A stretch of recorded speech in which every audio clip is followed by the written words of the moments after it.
How to make professional account on Instagram. So that is what I'm going to show you guys in this super quick and easy tutorial. So let's get into it.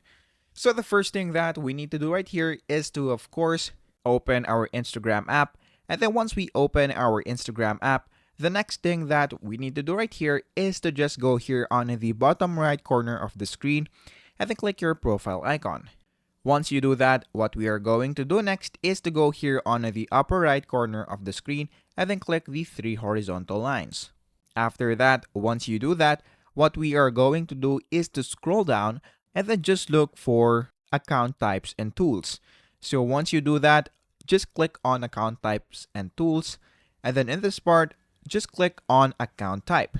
After that, once you are now here, just look for the professional account link, which is right here. So click on that, and then after that, just click on next. And then in this part, just choose whether you want to display it on your profile or not, and then just choose your niche. So let's say, for example, that we are a real creator, and then of course, just click switch to professional account. After that, click OK. And then after that, you can either choose creator or business. So I will just leave it in the creator section. So click next. And then in this part, you can now set up your professional account. So if you go here on your profile, you should now be able to see your professional dashboard. So that is basically it. That is how easy it is. That is how to make professional account on Instagram.